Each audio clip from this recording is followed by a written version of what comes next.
Amen. Je vais juste prier pour le message et je vais vous partager ce que le Seigneur a mis sur mon cœur. Seigneur, merci pour ta parole, qu'elle ne retourne pas à toi sans avoir produit son effet. Dans le nom de Jésus, nous te remercions et nous te rendons grâce pour, eh bien, c'est vrai, ta parole qui elle nous fait tellement du bien. Seigneur, elle est édifiante, elle est encourageante. Seigneur, mais que ta parole ce matin soit une véritable révélation aussi pour chacun de nous, que tu puisses nous permettre, Seigneur, de la mettre aussi en pratique, dans le nom de Jésus, mais qu'elle ne retourne pas à toi sans avoir un impact dans chacun de nos cœurs, dans le nom de Jésus. Amen. Amen. Le thème de mon message, c'est... Alors j'avais plusieurs thèmes, enfin j'avais pas plusieurs thèmes, j'avais plusieurs titres. J'ai essayé de tourner un petit peu dans pas mal de sens, mais j'avais envie de vous partager quelque chose d'un petit peu... alors c'est sûr qu'un message, ça va être un petit peu... Je ne peux pas être très long, je ne peux pas rentrer, même si je vais rentrer dans certains domaines un petit peu plus loin, mais le thème de mon message ce matin, c'est la femme à la lumière de la Bible. À un moment donné, je m'étais dit peut-être que je pourrais prendre la place de la femme dans l'église. Mais là, je me dis, ouf, il y a déjà des cœurs qui vont se refermer. Alors, avant que j'aille beaucoup plus loin, et puis certains écouteront sur YouTube, donc écoutez jusqu'au bout. Parce que je vais prendre un premier texte. Je me dis, le premier texte que je vais prendre, j'ai pas envie qu'on zappe, on dit, ah, j'ai pas envie d'écouter ce qu'il va nous dire. Non, ne fermez pas vos oreilles, gardez vos oreilles de Mickey bien grandes ouvertes. Non, mais qu'on puisse garder nos cœurs ouverts, qu'on soit sensible, qu'on soit, j'allais dire, réceptif. Alors c'est vrai, j'écoutais un serviteur de Dieu qui disait, on prêche des messages pour ceux qui ont envie de les écouter, mais parfois peut-être, bien, il y a des messages qui peuvent nous bousculer, nous remuer, qui peuvent peut-être aussi nous interpeller. Et ce matin, j'aimerais quand même prendre un texte qui va d'entrée donner la teneur à ce message. Comme je l'ai dit, la place de la femme dans l'Église ou la femme à la lumière de la Bible, ou quelle place pouvons-nous laisser à la femme aujourd'hui dans l'Église, même si je ne suis pas j'allais dire un fervent défenseur de ces femmes qui font plein de manifs de partout. C'est pas du tout l'objet de mon message. Moi, ce que je voudrais, c'est que ce message, eh bien, concerne aussi tout le monde. Il ne concerne pas uniquement les femmes, il concerne les femmes, les hommes, les jeunes et les moins jeunes, les responsables d'église, il nous concerne tous. Premier texte que j'aimerais lire, et comme vous le savez, ça fait un petit moment que je suis dans l'épître de Paul à Timothée, et j'ai partagé plusieurs messages dans cette épître, des messages que j'ai trouvés très intéressants, pas parce que c'est moi qui les ai donnés, mais j'ai trouvé que c'était très intéressant, toutes les recommandations qui sont données dans cette épître. Mais je voulais m'arrêter quand même, et ça fait quelques fois que je vous ai dit, je vais m'arrêter sur un texte qui nous interpelle, qui bouscule et qui est parfois mal interprété aussi. J'arrive là, vous inquiétez pas, j'arrive tranquillement, doucement. Là, je me dis, il y en a, ils sont déjà impatients. 1 Timothée chapitre 2, versets 11 et 12. Ne me jetez pas des pierres ni des cailloux, mais écoutez bien. Que la femme écoute l'instruction en silence avec une entière soumission. Je ne permets pas à la femme d'enseigner ni de prendre de l'autorité sur l'homme, mais elle doit demeurer dans le silence. Ça va? Je peux y aller? Là, je me dis, certains, ils ont déjà quitté YouTube. D'autres se disent, waouh, qu'est-ce qu'il va nous raconter? Un religieux de plus? Alors j'espère que les religieux vont m'écouter aussi. J'espère que les légalistes vont m'écouter aussi. Et j'espère que ceux qui sont, eh bien, quelle que soit leur conviction intérieure, vont m'écouter aussi. Parce que j'aimerais quand même voilà, aller un petit peu dans bousculer aussi, parce que ça peut aussi bousculer nos églises et notre église. Ça peut un petit peu nous amener un tout petit peu plus loin, même si depuis quelque temps vous avez vu qu'on essaye d'aller sur un chemin qui peut déranger, qui peut bousculer. Mais des fois, je me rends compte que sur YouTube, on écoute des messages, et puis dans notre assemblée, on ne voudrait pas écouter les mêmes. Alors je me dis ce matin que nous puissions parler cœur à cœur et en vérité. Ce que je veux dire par là, c'est que la Bible dit, et c'est l'apôtre Paul qui l'a dit aussi, si nous ne sommes pas d'accord, au point où nous en sommes, marchons tous d'un même pas. Marchons tous d'un même pas. On peut avoir des opinions différentes, on peut avoir des convictions différentes, mais on a le droit de marcher ensemble. Alors, il ne faut pas non plus qu'on soit opposés au niveau de la doctrine, qu'on soit bien d'accord. Mais il y a des choses qui peut-être méritent d'être creusées. Que la femme écoute l'instruction en silence, avec une entière soumission. Je ne permets pas. Et là, c'est important de s'arrêter sur le je ne permet pas. L'apôtre Paul ne dit pas l'Éternel ne permet pas, ou il ne dit pas Dieu ne permet pas, il ne dit pas non plus le Saint-Esprit m'a dit de vous dire qu'il ne permet pas. C'est Paul qui dit je ne permets pas. Je ne permets pas à la femme d'enseigner ni de prendre de l'autorité sur l'homme, mais elle doit demeurer dans le silence. Je vais essayer d'aller un petit peu rapide parce que je suis dans mon introduction, parce que j'aimerais quand même nous amener un tout petit peu plus loin sur la notion d'enseignement. Qu'est-ce que l'enseignement? Ou qu'est-ce que les femmes ont le droit d'enseigner et de ne pas enseigner? Lorsque nous regardons les Écritures et lorsque nous regardons la parole de Dieu, nous voyons que les femmes, au temps de Jésus, avaient vraiment un impact particulier dans la vie des apôtres. D'ailleurs, les premières qui ont vu et qui ont participé à la résurrection du Seigneur Jésus, c'était les femmes. Et lorsqu'elles sont retournées aller voir les hommes, les apôtres, c'est les femmes qui lui auront dit que Jésus était ressuscité. C'était un ordre qu'elles avaient reçu de la part de Jésus lui-même. C'était pas leur initiative personnelle, mais c'était le désir du Seigneur de dire aux femmes, allez dire aux apôtres que je suis ressuscité. Ben, les femmes, vous pourriez être avec moi ce matin quand même. Allez dire que je suis ressuscité. Elles ont été mandatées de la part de Jésus pour aller parler aux apôtres. Et quand vous lisez les textes, on verra ça plus tard, les apôtres ont dit, mais ils ont pris ces femmes d'une manière absurde. Ils ont dit, mais c'est absurde ce que vous êtes en train de dire. Eux, ils n'avaient pas la perception des mêmes choses que les femmes. Ils n'ont pas vécu de la même façon cette résurrection. Les femmes l'ont vu en direct. Les hommes l'ont entendu d'abord des femmes. Alors, la place de la femme dans l'Église. C'est un sujet à polémique, controversé et surtout complexe. Alors je vous avoue que après quand même 23 ans de mariage, je suis d'accord que c'est toujours aussi complexe, une femme. Et puis en plus, quand vous avez 4 filles, merci pour cet encouragement. Effectivement, bravo. Mais j'apprends tellement de bonnes choses. Et c'est tellement enrichissant d'avoir des femmes à la maison.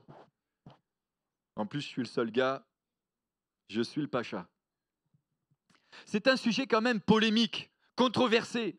C'est un sujet qui est, ou aussi qui ont amené beaucoup de divisions dans les églises. Je ne vais pas rentrer dans les détails, c'est pas l'essentiel. Mais ça a amené beaucoup de discussions, ça a fait écrire beaucoup d'encre, ça a fait couler beaucoup d'encre, et ça a fait discuter depuis des siècles.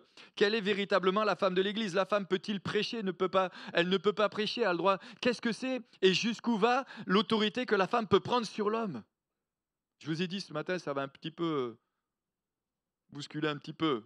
Ça va peut-être un peu piquer, mais ce n'est pas grave. Ça nous remet en question. Et puis, ça nous permet, nous aussi, d'aller creuser dans les Écritures. Et je peux vous dire que là où j'en suis aujourd'hui, je ne l'étais pas forcément il y a quelque temps en arrière. Mais Dieu nous fait aussi évoluer dans le ministère.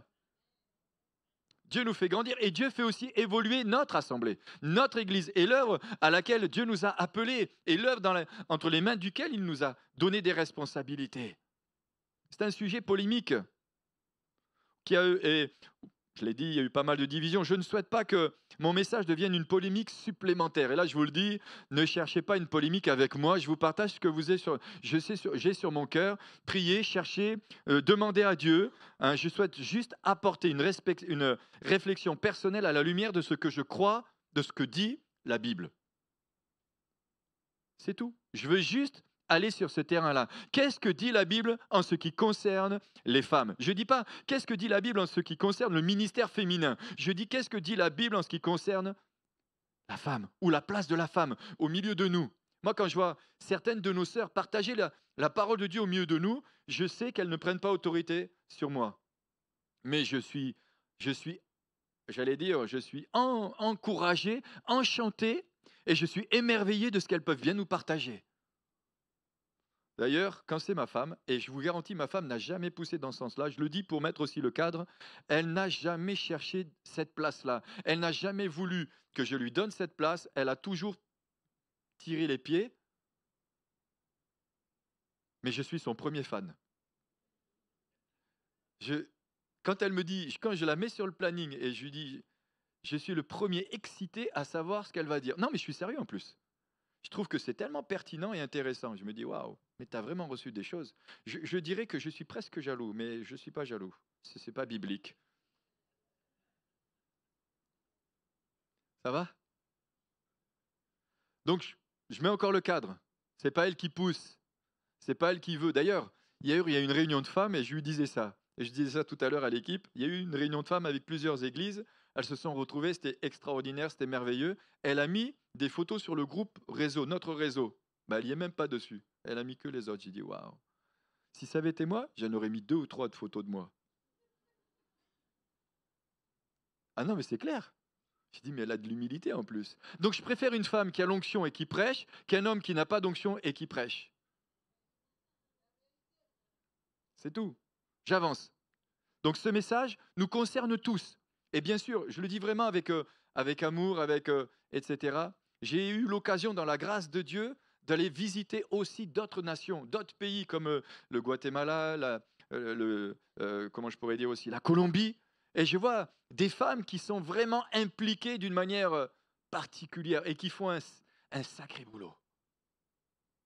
Et qui font vraiment un boulot pas possible.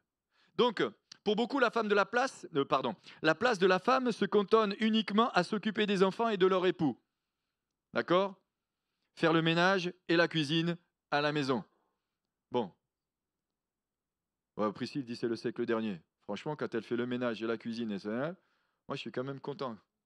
Mais quand elle rentre à la maison et que c'est moi qui ai passé l'aspirateur, je pense qu'elle est vraiment très contente aussi. Alors je sais, c'est un peu réducteur ce que je suis en train de dire, mais n'empêche qu'il y a encore des hommes qui sont dans cette dynamique-là, j'allais dire, intérieure. Enfin, il me semble, je crois. Bon, même si l'époque est en train d'évoluer, et donc nous vivons quand même, eh bien, nous ne sommes plus dans ce contexte, même si il reste encore des reliquats dans certains endroits. Dans l'Église, la responsabilité des femmes était souvent l'école du dimanche et l'intercession. Ça va? On est quand même un peu d'accord, hein? Souvent, les femmes, elles s'occupent, la femme du pasteur, elle s'occupe essentiellement de l'école du dimanche, elle a toutes les responsabilités, tac, tac. Après, le groupe de femmes encore, mais c'était l'intercession. Cependant, pour moi, dans l'Église, la place de la femme ne concerne pas uniquement ce rôle-là. Je pense qu'effectivement, c'est un rôle important. C'est un rôle même très important. L'intercession, elles ont une sensibilité parfois que nous n'avons peut-être pas forcément.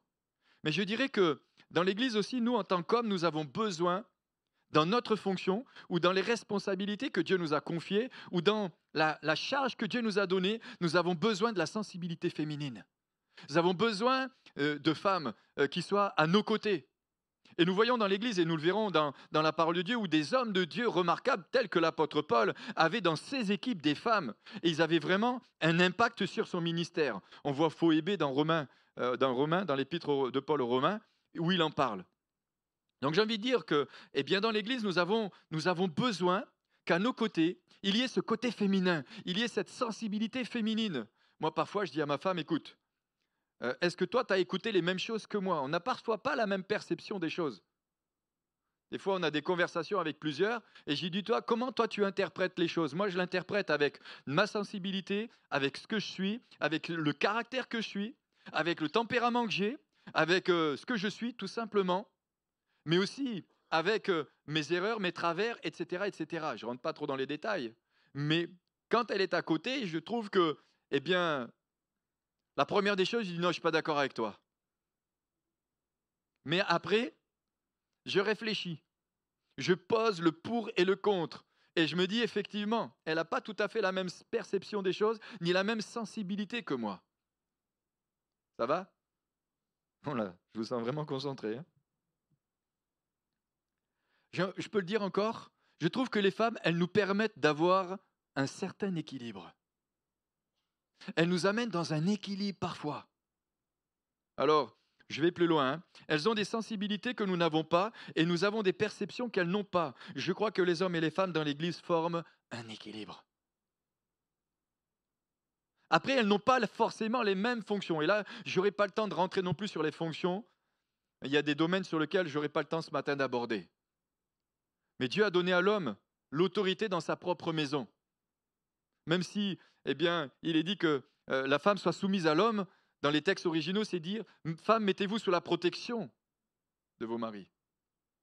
Donc il y a une notion de protection, une notion d'autorité que Dieu a établie dans l'Église, mais aussi dans la maison, dans le foyer. J'ai envie de dire, je trouve aussi que dans une maison, il y a un véritable équilibre lorsque l'homme est homme et la femme est femme. Vous pouvez dire amen de temps en temps. Il y a vraiment cet équilibre. Quand l'homme est homme et la femme est femme. Quand l'homme exerce véritablement son rôle d'homme et quand la femme exerce véritablement son rôle de femme. C'est un équilibre. Mais on voit la société dans laquelle nous sommes, qu'on veut déséquilibrer la famille, le foyer, le couple, la notion d'équilibre familial. On peut se retrouver dans des maisons où il y a 2 hommes ou 2 femmes. Je ne rentre pas dans les détails, ce n'est pas le sujet de mon message. Mais ça n'empêche pas moins, est-ce véritablement un équilibre? On veut nous faire croire que dans ce sens-là, c'est un équilibre. Je ne crois pas. Pour le bien-être des enfants et pour la croissance d'un enfant, je crois profondément qu'un enfant doit grandir avec un papa et une maman. Et c'est aussi ce que la Bible nous dit. C'est pourquoi l'homme quittera son père et sa mère et s'attachera à sa femme et les deux deviendront une seule chair. Que l'homme ne sépare pas ce que Dieu a uni. Je le crois profondément. Il y a un équilibre dans la mesure où l'homme et la femme sont à leur place. La Bible n'a pas le même, je dirais que la Bible n'a pas le même regard, à mon goût, sur la société. La Bible et la société, on voit que, il y a de plus en plus d'opposition, même si je crois profondément que dans notre société, beaucoup ne sont pas d'accord sur la direction qu'elle est en train de prendre. Beaucoup ne sont pas d'accord, mais beaucoup ne le disent pas. C'est une minorité qui veut imposer à la société une certaine façon de vivre. Mais cette façon de vivre, nous ne voulons pas qu'elle se reproduise dans notre Église, ni dans nos églises, ni dans le corps de Christ. Nous voulons qu'il y ait un équilibre. Dans l'équilibre, je crois, il y a des hommes et des femmes. Amen. Dans le travail de relation d'aide, il me semble important aussi que les femmes soient accompagnées par d'autres femmes, comme c'est important que des hommes accompagnent des hommes pour plusieurs choses. Je crois profondément qu'il y a des femmes, elles confieront plus facilement des choses personnelles à des femmes qu'à des hommes. Et puis dans l'accompagnement, il peut y avoir, si c'est un homme qui accompagne une femme, je ne dis pas que l'homme ne doit pas prier pour la femme, ne me faites pas dire non plus ce que je n'ai pas à dire. Moi j'aime bien quand ma femme est là. Mais ce que je veux dire par là aussi, quand il y a un homme qui accompagne sur du long terme une femme, il peut y avoir à un moment donné des dérèglements, où il peut y avoir un attachement qui ne soit plus sain. Je ne dépends plus de Jésus, je dépends de la personne qui m'accompagne. Et si c'est le sexe opposé, il peut y avoir des choses qui se produisent qui ne sont plus saines. Et puis nous, en tant qu'hommes, est-ce qu'on a besoin de tout savoir certaines situations de certaines femmes? Pas forcément. Il peut y avoir d'autres femmes qui accompagnent, qui entendent certaines, et des fois, je dis à Priscille, écoute, tu parles avec telle personne, elle peut confier des choses et on prie ensemble. Ce n'est pas un problème. Mais il y a un équilibre. Il y a un équilibre. Donc je crois que dans l'accompagnement, il faut aussi trouver un équilibre. Et je crois aussi que c'est tellement important dans une équipe apostolique qu'il y ait des ministères hommes et des ministères femmes. Je crois que c'est important, là j'ai lâché le toum. Je crois que c'est important dans l'équipe qu'il y ait des femmes qui ont ce côté pastoral, qu'elles soient capables d'accompagner, d'avoir ce cœur de berger envers d'autres femmes, d'autres sœurs, qu'elles soient capables aussi de les enseigner dans les voies de Dieu. Mais nous verrons aussi dans la parole que des femmes ont enseigné des hommes, que des femmes ont aussi enseigné. Est-ce qu'elles ont pris l'autorité sur lui? Non. Mais est-ce qu'elles les enseignaient? Oui.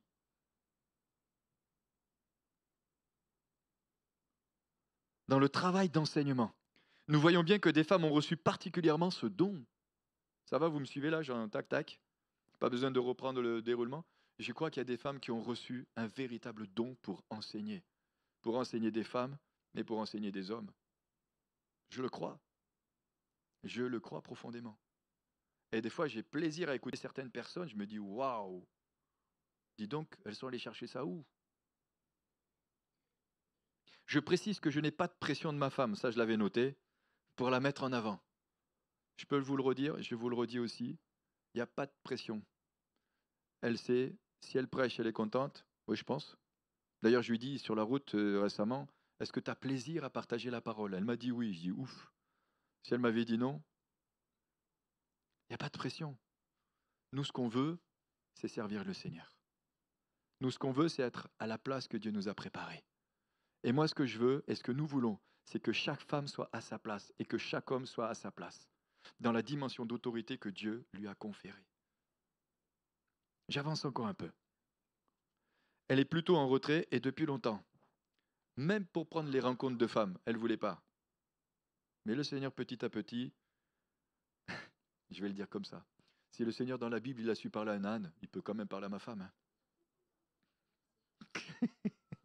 Non, mais c'est pour la taquiner. Ça va? Je ne sais pas si je vais manger à midi.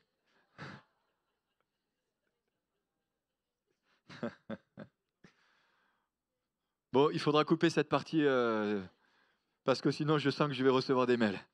Non, mais c'est vraiment c'est pour vous détendre. Alors, écoutez, je continue. Non, je l'ai dit tout à l'heure, je suis son premier fan. Mais dans l'Église, il y a aussi d'autres sœurs. Alors, revenons maintenant à notre texte de départ. Parce que là, je vous ai peut-être un petit peu amené dans les bois. Mais alors, que devons-nous faire? Qu'est-ce qu'on doit faire? Se taire? Par crainte des hommes? Des religieux? Des légalistes? Faire plaisir à certaines catégories de personnes? Doivent-elles se taire comme le dit l'apôtre Paul à Timothée? Ou Paul l'a dit dans un certain contexte? Ça, c'est intéressant parce qu'on sait aussi que nous ne pouvons pas sortir un texte de son contexte et en faire un prétexte. C'est pas de moi, mais ça fait rien, c'était quand même à souligner. Mais je crois qu'on prend trop la Bible, ou on sort trop des versets, et on les sort de leur contexte, alors qu'on doit aussi apprendre à les étudier dans leur contexte. Pourquoi Paul a-t-il dit ça? Pourquoi Paul a dit « je ne permets pas » ? Il connaissait le contexte, et il faut savoir que dans ce contexte, c'était un contexte masculin. C'était un contexte très masculin. Attendez, je continue mes questions. Où Paul l'a dit dans un certain contexte. Que dit la Bible en ce qui concerne la place de la femme dans l'Église? L'apôtre donne ce conseil dans quel contexte? La Bible s'étudie dans un contexte, c'est pourquoi il ne faut pas sortir un verset de son contexte pour en faire un prétexte. Alors on va développer un tout petit peu. Maintenant, revenons encore à nos textes. Pourquoi l'apôtre avait-il de tels propos? Et c'est vrai qu'on peut se poser la question, pourquoi Paul avait-il de tels propos? Pourquoi? Parce qu'il faut quand même l'écrire. Hein, il faut quand même l'écrire, ce qu'il a écrit. Je ne permets pas à la femme d'enseigner ni de prendre autorité sur l'homme, mais qu'elle demeure dans le silence. Waouh! En gros, tu viens à l'église et tu te tais. Et c'est quand même un paradoxe parce que quand on voit dans 1 Corinthiens chapitre 12, c'est quand même l'apôtre Paul qui a écrit l'épître aux Corinthes, l'épître aux Corinthes, aux Corinthiens. C'est bien lui qui l'a écrit aussi. Et il parle bien des dons dans 1 Corinthiens 12. Il dit bien à l'un est donné, à un autre à l'un. Il ne dit pas que les femmes ne sont pas concernées. Il dit simplement, mais si elles doivent prophétiser, tac, et il donne un certain nombre de conseils. Donc ça veut bien dire que dans l'Église, la femme a des choses à dire. Peut-être qu'il y a une manière de lire. Je me souviens d'un certain contexte à une certaine époque, je ne vais pas remonter dans un, mais c'est vrai qu'effectivement, les femmes n'avaient pas le droit d'enseigner, mais quand elles prophétisaient un quart d'heure. C'était un véritable enseignement qu'elle était en train de partager, mais elles n'avaient pas le droit d'enseigner. Donc des fois, il valait mieux peut-être leur donner le micro et d'enseigner plutôt que de prophétiser pendant un quart d'heure. Mais parce que si elles sont trois à faire ça, ça fait vite du temps. Hein. Donc pourquoi l'apôtre Paul a-t-il utilisé de tels propos? L'apôtre peut-il être misogyne? Je me suis posé la question, était-il misogyne? On verra après. L'apôtre avait-il un problème avec les femmes? Était-il méprisant à l'égard des femmes? Ou tout simplement était-il dans la provocation? C'est vrai que quand on lit un petit peu ce qu'a écrit Paul, des fois on se dit waouh, il y va, hein, il pique. Hein. Il, paf, comme on dirait chez nous, ou comme on dirait, il envoyait des scuds. Hein. Aujourd'hui, avons-nous un problème avec les femmes? Regarde ton voisin. Non. Et dis-lui, est-ce que tu as un problème avec les femmes? Avons-nous un problème avec les femmes? Quelle place la femme aujourd'hui a dans notre Église? Ce sont des questions que je me suis posées et c'est des questions que je vous pose tout simplement. Où en sommes-nous aujourd'hui en ce qui concerne, j'allais dire, nos sœurs dans l'Église? Alors j'avance encore un peu parce que je suis allé voir la définition de misogynie ou misogyne. Misogynie est un terme désignant un sentiment de mépris ou d'hostilité à l'égard des femmes motivées par leur sexe. Je crois que nous ne sommes pas misogynes et je crois profondément que Paul ne l'était pas non plus. Mais je crois que Paul a dit ça dans un certain contexte. Je rappelle simplement qu'il avait le souci de l'Église. Il aimait tellement l'Église. Il avait le souci de l'équilibre aussi dans l'Église. Il aimait aussi profondément Timothée. Et je rappelle aussi que ce qu'il dit, il le dit à Timothée, son fils spirituel, celui qu'il a engendré dans la foi, celui qui l'a fait grandir, celui à qui il lui a donné un certain nombre de recommandations, que personne ne méprise ta jeunesse, etc. Donc, la misogynie est un terme désignant un sentiment de mépris ou d'hostilité à l'égard des femmes motivées par leur sexe. C'est l'antonyme de philogynie.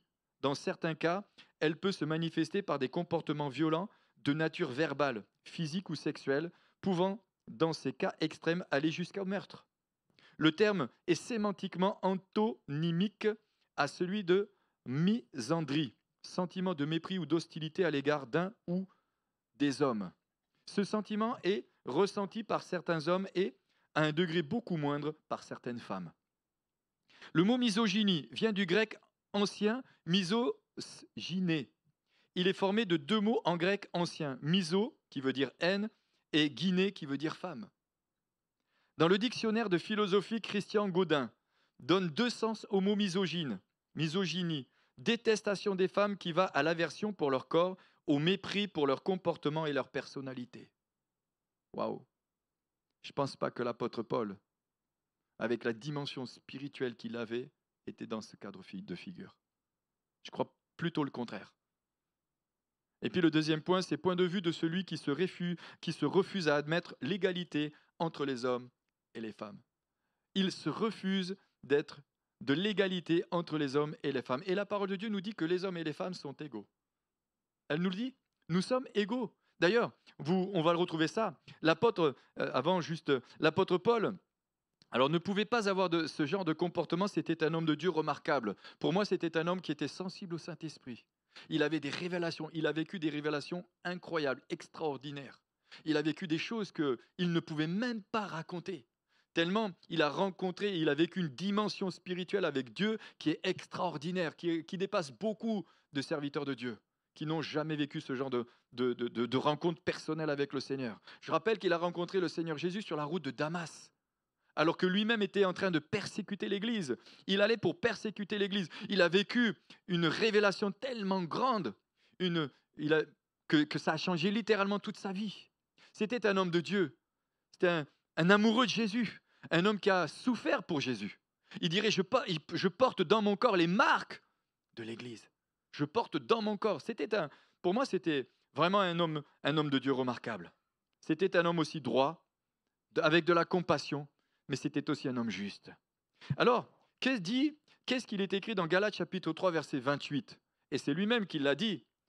La Bible déclare dans Galates chapitre 3, verset 28, « Il n'y a plus ni juif ni grec, il n'y a plus ni esclave ni libre, il n'y a plus ni homme ni femme, car tous vous êtes en Jésus-Christ. » Car tous vous êtes en Jésus-Christ. Il n'y a plus ni homme ni femme, il n'y a plus ni juif ni grec, il n'y a plus ni esclave ni libre. Nous sommes un en Jésus-Christ.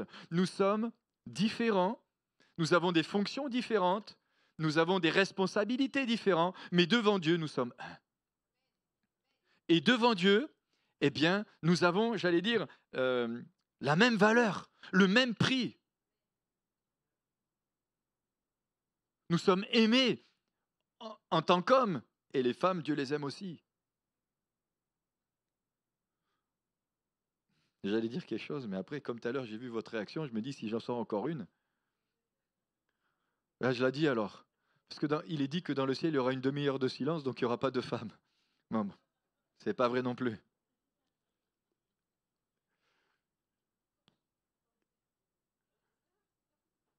J'avance. Deutéronome chapitre, cela signifie d'abord que la foi chrétienne, cela signifie que dans la foi chrétienne, il n'y a pas de distinction de genre entre les croyants.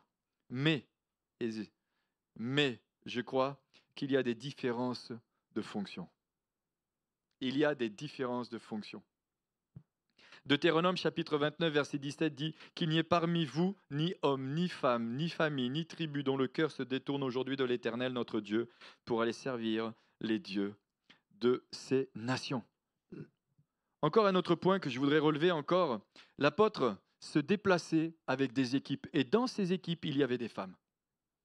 Il y avait donc des hommes, mais il y avait aussi des femmes. Il ne se déplaçait jamais seul. Paul avait le souci de se déplacer en équipe. Et quand on regarde les personnes qui étaient dans son entourage, j'en ai pris plusieurs. Hein. Il y avait Priscille et Aquilas. Vous connaissez? D'accord? Évodie, Syntyche, Phoébé. Il y avait des femmes. Et il y avait des femmes qui avaient des responsabilités. Et certains même disent, alors, certaines femmes avaient des responsabilités d'église. Romains chapitre 16, versets 1 et 2, il est dit « Je vous recommande Phoébé, notre sœur qui est diaconesse de l'église de Sancré, afin que vous la receviez en notre Seigneur d'une manière digne des saints, et que vous l'assistiez dans les choses où elle aurait besoin de vous, car elle a donné aide à plusieurs et à moi-même. » Waouh! Paul, tu dis qu'elle t'a donné de l'aide, alors que dans un autre passage, tu dis qu'il faut qu'elle se t'aide et que... Il n'est pas dans la contradiction. Ce terme désigne comme celle qui supervisait vraisemblablement l'Église qui se réunissait peut-être dans sa maison. Cela lui conférait une position d'honneur dans l'Église. Phoébé n'était certes pas la seule femme influence dans l'Église. Ce n'était pas la seule qui était influente dans l'Église. Regardez ce qu'il est dit aussi dans Philippiens au chapitre 4, versets 2 et 3. « J'exhorte Évodie et j'exhorte Syntyche à être d'un même sentiment dans le Seigneur. » Alors on voit bien que là, il y avait quand même un souci entre deux femmes. Moi, j'ai toujours entendu, c'est au moment où il y en a trois qu'il y a un souci. Mais là, c'était au moment où il y en a... Non. Et toi aussi, fidèle collègue, oui, je te prie de les aider, elles, qui ont combattu pour l'Évangile avec moi et avec Clément et mes autres compagnons d'œuvre, dont les noms sont dans le livre de vie, et d'autres compagnons d'œuvre. Elles ont combattu avec moi. Elles ont combattu avec moi. Paul, il n'avait pas un souci avec les femmes. Il n'y avait pas de problème particulier, au contraire. Il savait les enrôler à ses côtés, il savait les utiliser, je dirais à bon escient. Il savait, comment je pourrais dire, il savait s'entourer des personnes qualifiées pour accomplir l'œuvre à laquelle Dieu l'a envoyé. Amen. Alors, quel était le contexte de l'époque? Je rappelle encore quelques points qui piquent un petit peu. Quelle recommandation de Paul que l'apôtre Paul peut être mal interprétée? Il a fait une exhortation à respecter leur mari. Bien sûr qu'il y avait tout un contexte, mais Paul dira aussi aux femmes, respecte ton mari. Mais il dira aux hommes, aime ta femme comme Christ a aimé l'Église et s'est livré pour elle. Éphésiens chapitre 5, verset 33, du reste que chacun de vous aime sa femme comme lui-même. Que chacun aime sa femme comme lui-même. Ça, c'est pour nous, les gars. Aime ta femme comme toi-même. Ah, le matin, tu te mets de la gomina sur les cheveux, à part certains. Mais aime ta femme comme toi-même. Et si Paul dit ça aux hommes, c'est qu'il connaît bien la nature de l'homme. Mais s'il dit aussi aux femmes, respecte ton mari, c'est qu'il connaît bien aussi la nature des femmes. Et on voit un équilibre. Il n'y a pas que, il ne fait pas que des recommandations à certaines femmes. Il recommande à toutes les femmes. Ça veut dire que vous les sœurs, mais peut-être vous avez tendance parfois à ne plus respecter vos maris. Et vous les hommes, vous avez tendance à plus aimer votre femme comme Christ a aimé l'Église et s'est livré pour elle. Ça va? Moi, des fois, j'aime bien qu'on me serve. Ah, des fois, je dis, oh, mais des fois, je vois que je dis, oh, je suis ton mari quand même. Mais quand ma fille, elle me dit, papa, tu peux me donner un verre d'eau? Ben, je me lève et je la sers. Ou quand ma chérie, elle me dit, tu peux me donner ceci ou tu peux me donner... Je me lève et je la sers. Il ne faut pas que ça soit toujours que dans un même sens. Ok, merci pour vos encouragements. Je suis béni ce matin. Je vous encourage à réécouter mon message tout plus tard. Donc, il y a encore d'autres exhortations. Et là, celle-là, elle va encore aller un petit peu plus loin. Il exhorte les femmes à être soumises à leur mari. Et moi, je me souviens à un moment donné, Et il exhorte aussi les maris à aimer leur femme comme Christ a aimé l'Église. Mais moi, je me souviens, à un certain moment, avec certains serviteurs de Dieu, eh bien, c'est comme si ce texte, on ne pouvait plus le sortir. Quand il est dit, Marie, femmes, soyez soumises à vos maris. Vous savez, des fois, quand c'est les mariages, c'est l'occasion de remettre une petite couche. Allez, aux mariés, on va les exhorter à ce que, allez, femme, sois soumise à ton mari. Comme s'il faut que la femme, on lui tape sur la tête pour que absolument elle soit soumise à son mari. Mais c'est femme, mettez-vous sous la protection de votre mari. Il y a une notion qui va beaucoup plus loin. Mais c'est comme si à un moment donné, on n'avait plus le droit d'utiliser certains textes que l'apôtre Paul a donnés. Mais c'est peut-être aussi une réalité spirituelle. C'est que parfois les femmes ont du mal à être soumises à leur mari. Ça va? Je choque personne. Je sais que ça dérange. Hein, et ça dérangera peut-être certains qui écouteront ce message, je sais. Mais peu importe, je donne ce que j'ai sur mon cœur et je partage quelque chose qui me semble important. Éphésiens chapitre 5, versets 22 à 30, il est dit « Femmes, soyez soumises à vos maris comme au Seigneur, car le mari est le chef de la femme. » Waouh! Il est le chef de la femme.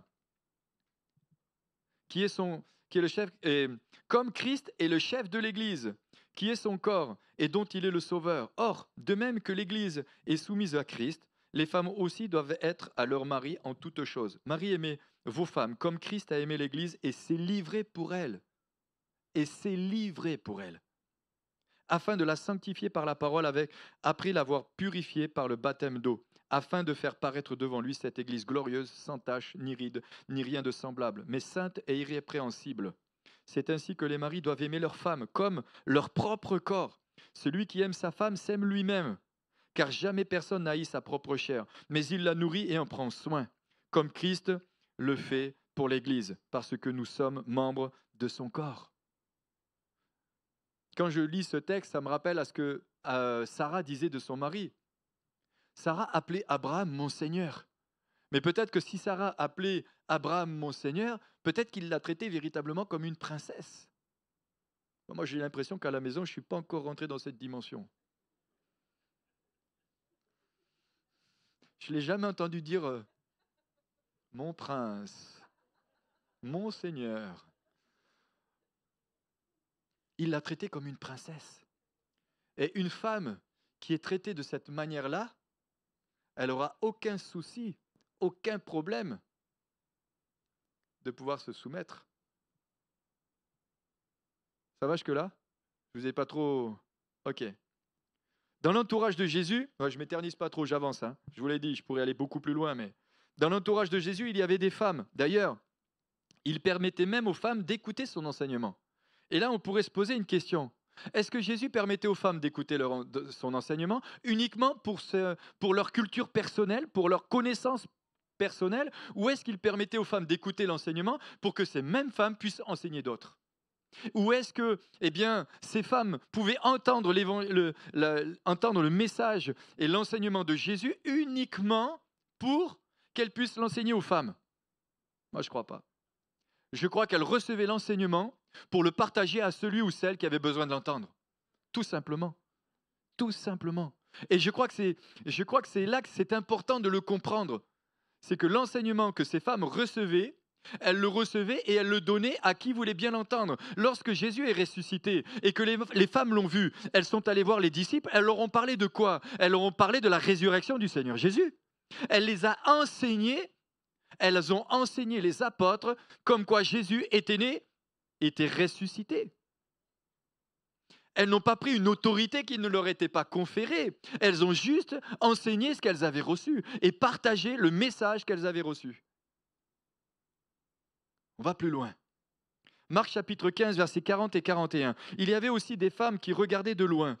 Je reparle de l'entourage de Jésus. Parmi elles étaient Marie de Magdala, Marie mère de Jacques, le mineur et Jose, et Salomé, qui le suivaient et le servaient lorsqu'il était en Galilée, et plusieurs autres qui étaient montés avec lui à Jérusalem. On voit que des femmes étaient dans l'entourage de Jésus, et je n'ai pas besoin de vous l'apprendre. Le texte, vous l'avez lu pour certains depuis toute petite, et pour d'autres, vous le découvrez certainement. Mais Jésus était entouré d'hommes et de femmes, et il enseignait à des disciples. À des disciples. Disciples, ça concerne un homme et une femme.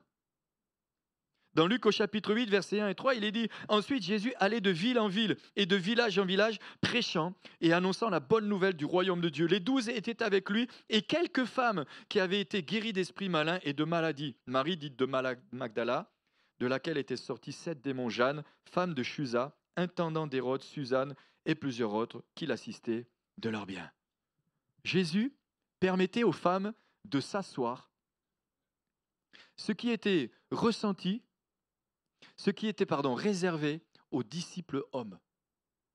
C'était réservé aux disciples hommes, mais Jésus là, il va commencer à bousculer aussi un petit peu les façons de voir les choses.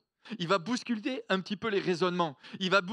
Quand Jésus est venu, il a bousculé de toute manière les hommes religieux. Il a bousculé beaucoup de monde. Parce qu'il y a beaucoup de gens qui n'avaient pas compris pourquoi Jésus était venu. Ils n'avaient pas compris véritablement qui était Jésus et ce qu'il était en train de faire. Ceux qui ont commencé à lutter étaient les religieux, ceux qui n'étaient pas d'accord, ceux qui s'opposaient. Mais lui, j'allais dire droit dans ses bottes, il faisait ce qu'il avait à faire. Et Jésus permet à une femme de s'asseoir, ce qui était réservé aux disciples hommes. Je l'ai fait exprès de dire disciples hommes. Luc chapitre 10, versets 39 à 42. Elles avaient une sœur nommée Marie, tout le monde connaît Marthe et Marie, qui s'étant assise aux pieds du Seigneur, écoutait sa parole. Est-ce que Marie écoutait simplement pour se cultiver elle-même, ou est-ce qu'elle recevait ce que Jésus était en train de dire pour le transmettre encore à d'autres, quels que soient ceux et celles qui avaient besoin d'avoir besoin de l'entendre? Marthe, occupée de divers soins domestiques, survint et dit « Seigneur, cela ne te fait-il rien que ma sœur me laisse seule pour servir? Dis-lui donc de m'aider. » Et le Seigneur lui répondit « Marthe, Marthe, tu t'inquiètes et tu t'agites pour beaucoup de choses. Une seule chose est nécessaire. Marie a choisi la bonne part qui ne lui sera point ôtée. » Elle a choisi la bonne part. Donc Dieu a permis, ou Jésus a permis, ou Jésus a ouvert la porte à Marie pour qu'elle puisse s'asseoir, comme s'asseyaient les hommes, pour écouter l'enseignement de la parole de Dieu. Waouh! J'aime trop Jésus. J'aime ce qu'il fait Jésus. Il fait de la place à tout le monde. Et si parfois les hommes ne veulent pas nous faire de place, lui, il va nous en faire. Ce n'est pas un problème pour lui. Tu t'appelles Priscille ou Aquilas, ou si tu t'appelles Priscille ou Manu, il va te faire de la place. Ou si tu t'appelles Évodie, ou si tu t'appelles Jérémie, ou si tu t'appelles Agali, peu importe, il va te faire de la place. Ce n'est pas un problème pour lui. Les enseignants juifs, écoutez bien, les enseignants juifs n'acceptaient pas que les femmes, d'autant que les disciples étaient considérés comme enseignants de formation. Il faut savoir que dans ce contexte-là, à cette époque, ceux qui étaient au pied de celui qui écoutait l'enseignement, ils étaient considérés comme des enseignants en formation. Donc, sous-entendu, que Jésus qui recevait ces femmes et qui leur permettait d'écouter, il leur permettait d'être des enseignants femmes en formation. Ça va? J'ai eu un amen d'un homme. Je pense qu'on aurait dû créer une porte ici pour que je puisse partir en courant.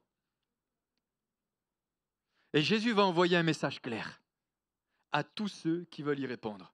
Écoutez bien, Matthieu chapitre 28, du verset 18 à 20, il dit « Jésus s'étant approché leur parla ainsi. Tout pouvoir m'a été donné dans le ciel et sur la terre. Allez, faites de toutes les nations des disciples, les baptisant au nom du Père, du Fils et du Saint-Esprit, et enseignez-leur à observer tout ce que je vous ai prescrit. Et voici, je suis avec vous tous les jours jusqu'à la fin du monde. » Jésus a envoyé ce message à ses disciples. Est-ce que les disciples étaient uniquement des hommes?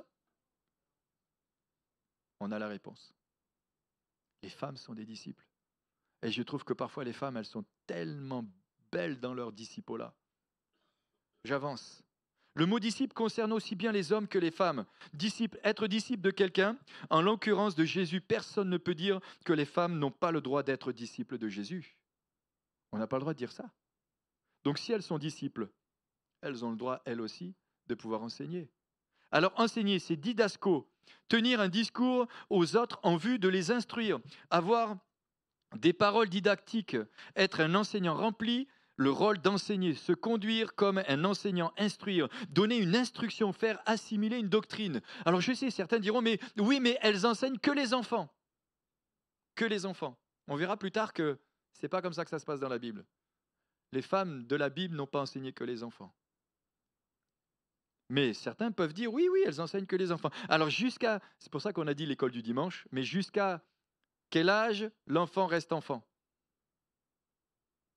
Quand on voit qu'on a des ados à 14 ans qui sont maintenant des tueurs à gages, je me dis, j'espère que les femmes vont se lever pour enseigner ces jeunes. Parce que ça devient grave. La Bible contient d'innombrables commandements adressés à tous les chrétiens sans distinction de sexe. Pourtant, certains traditionalistes ont pris la liberté d'opérer une sélection dans l'application de ces exhortations générales selon qu'il s'agit d'hommes ou de femmes. En examinant quelques-uns des textes, nous verrons si leur auteur avait bien l'intention d'exiger certaines choses des hommes et d'autres des femmes. Regardez, Matthieu chapitre 5, verset 19. Celui donc qui supprimera l'un de ses plus petits commandements et qui enseignera, didasco, aux hommes à faire de même sera appelé le plus petit dans le royaume des cieux. Mais celui qui les observera et qui enseignera à les observer, celui-là sera appelé grand dans le royaume des cieux. C'est qui parle? C'est Jésus. C'est Jésus. Et là, ça nous remet en question. Et ça nous remet en question, nous les hommes, mais aussi les femmes qui ne veulent pas rentrer dans ce que Dieu veut leur donner. Parce que si, ma sœur, tu es appelée à partager l'enseignement de la parole de Dieu à des personnes, tu dois le faire. Ça va, je choque personne? Ok, je continue. Matthieu chapitre 5, verset 1. Voyant la foule, Jésus monta sur la montagne. Et après qu'il se fut assis, ses disciples s'approchèrent de lui. Et puis, Matthieu chapitre 7, verset 28. Après que Jésus eut achevé ses discours, la foule fut frappée de sa doctrine. Cela montre clairement que Jésus s'adresse à la foule qui comprenait évidemment des femmes. Donc le pronom celui ne peut évidemment pas avoir de sens de celui des hommes. On aurait pu le traduire par quiconque. Quiconque. Jésus s'adressait à toute une foule où il y avait des hommes et des femmes. Le genre qui doivent observer les commandements doivent également les enseigner. Les gens qui doivent observer les commandements doivent aussi les enseigner. Peut-on raisonnablement penser que les femmes doivent les observer, mais pas les enseigner? Il y a plein de questions dans ce message. Écoutez bien encore. Je ne sais pas à quelle heure j'ai commencé. À 11h10. Les femmes, elles ont été témoins de la résurrection du Seigneur. Et elles ont enseigné aux apôtres. Et là, vous pourrez lire Matthieu chapitre 28, Marc chapitre 16, Luc chapitre 23, 24, Jean chapitre 20. C'est à des femmes que Jésus donna l'ordre d'informer les apôtres, ses apôtres masculins, concernant les faits de grande importance spirituelle liés à sa résurrection et à son ascension. C'est à des femmes qu'il a donné cette responsabilité-là. Et il les a envoyées. Allez-y, allez dire aux apôtres. Allez leur dire.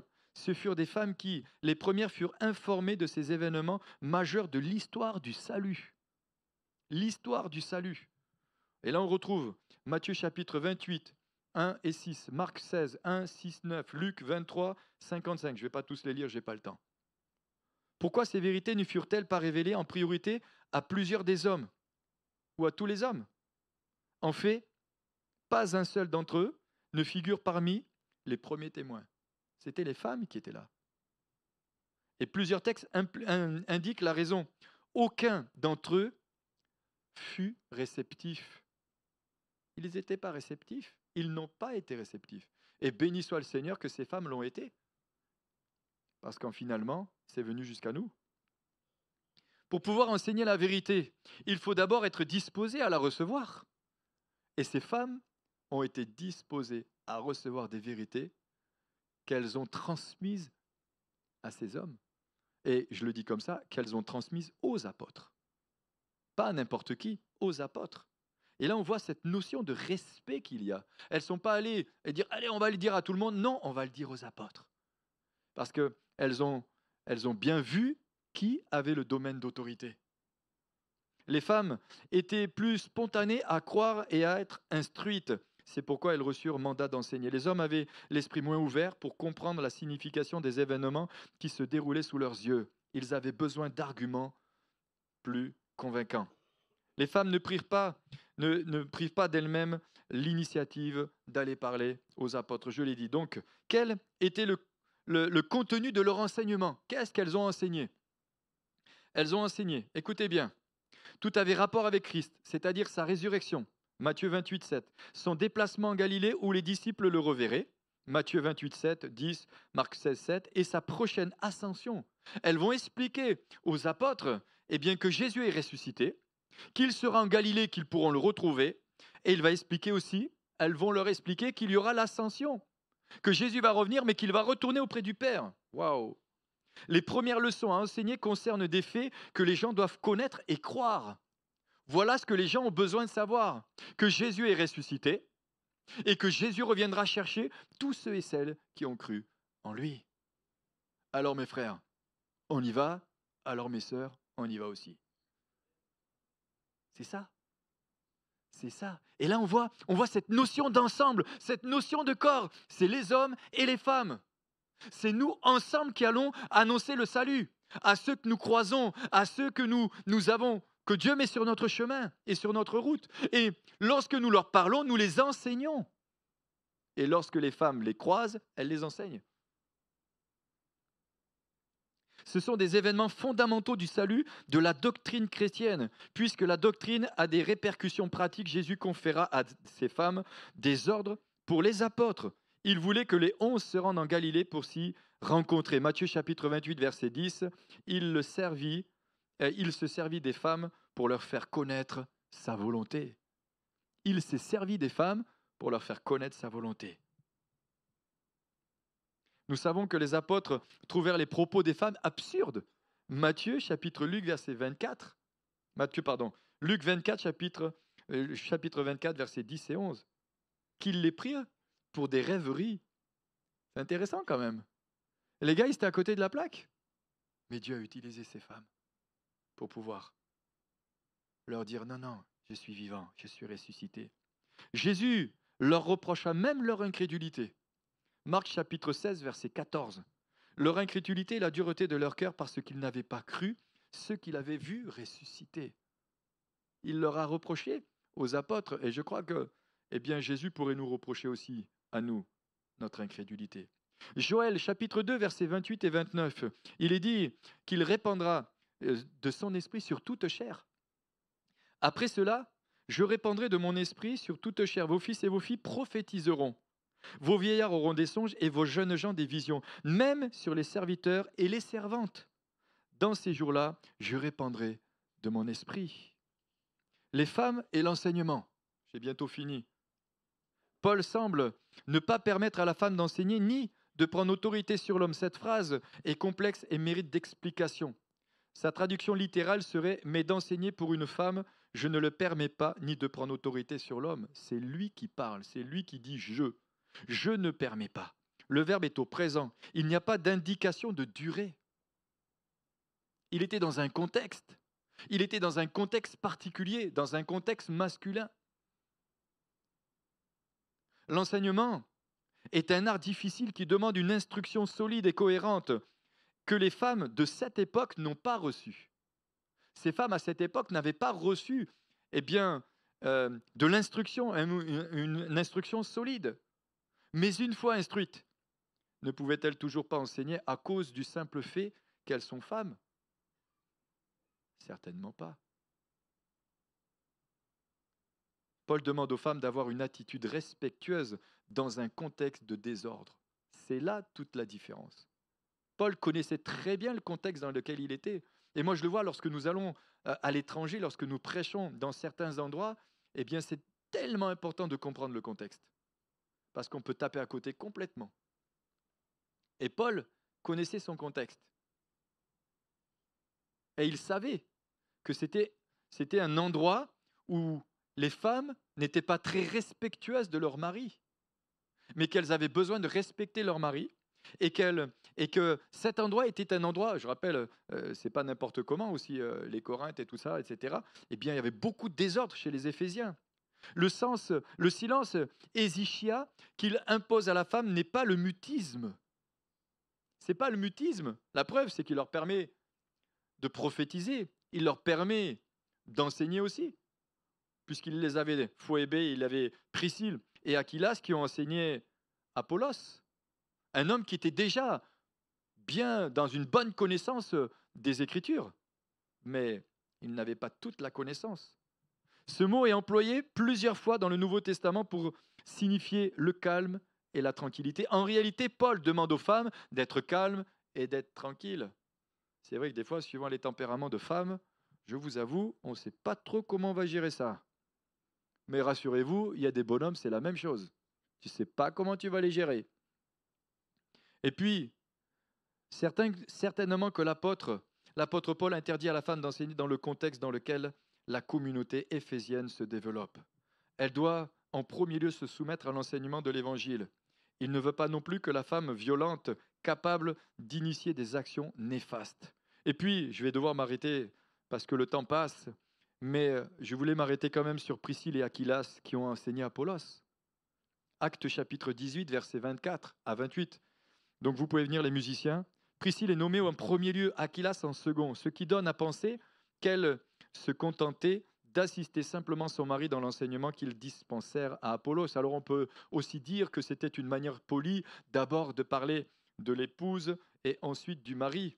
Mais on peut aussi le regarder d'un autre revers et se dire que les deux enseignaient Apollos. Les deux avaient partagé la connaissance qu'ils avaient des Écritures. Les deux enseignaient un homme de Dieu.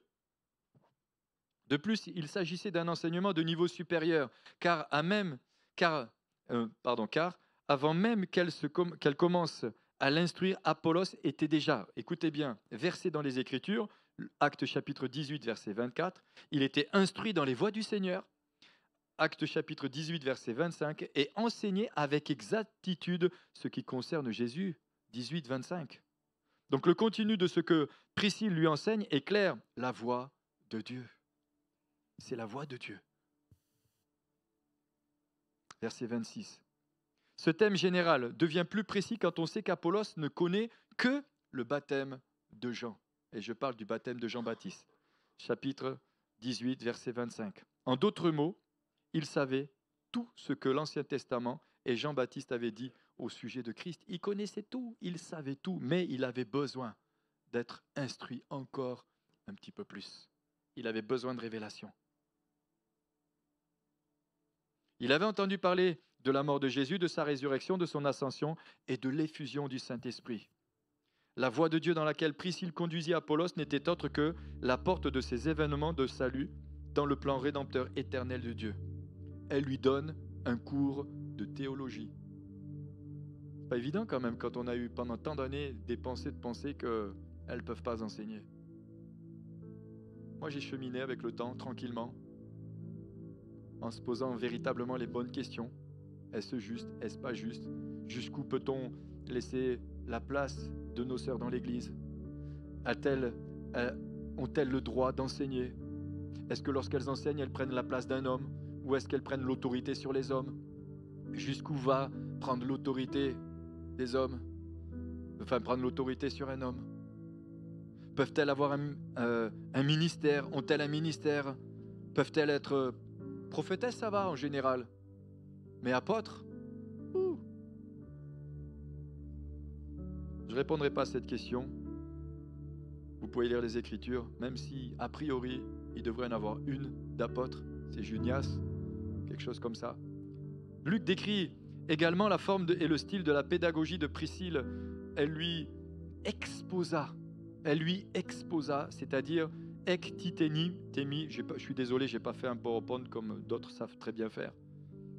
Mais c'est ektitemi, c'est-à-dire elle lui exposa la vérité. Verset 26. On retrouve ce même verbe quand Pierre raconte aux autres apôtres comment Dieu avait ouvert la porte du salut aux païens. Actes chapitre 11, verset 4. Et quand Paul exposa journellement les Écritures aux Juifs à Rome, Actes chapitre 28, verset 23, c'est exactement le même mot. Et leur prouver que Jésus était le Messie.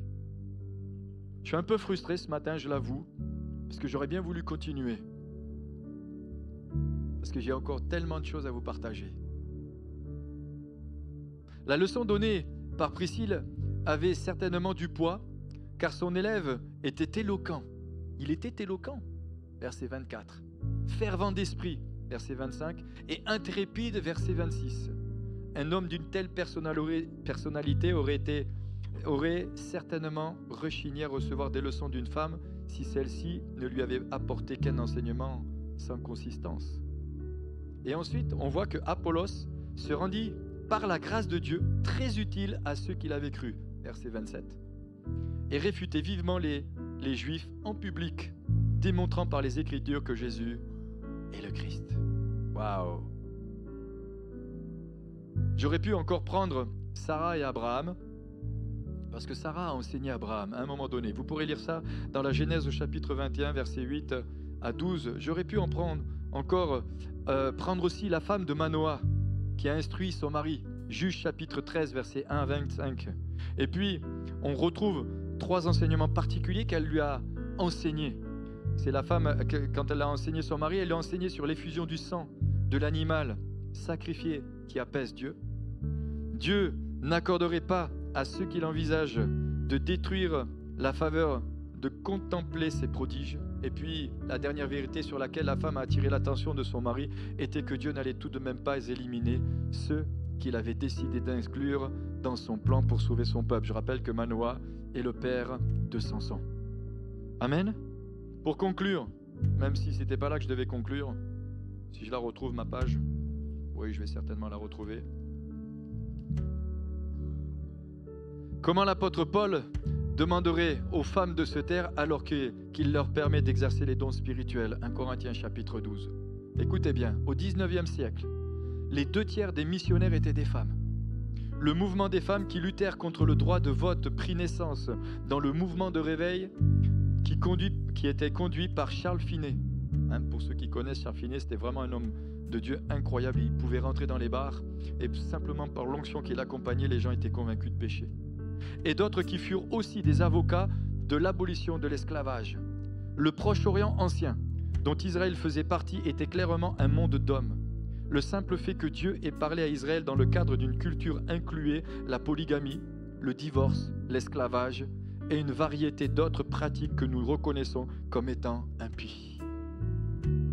Cependant, Dieu dans sa grâce a appelé des femmes au leadership telles que Déborah, qui était prophétesse, Juge chapitre 4 et 5, et puis la prophétesse Hulda de Rois chapitre 22 versets 12 à 19. Amen. Je vous invite à vous lever un instant. Seigneur, on veut te bénir et on veut te rendre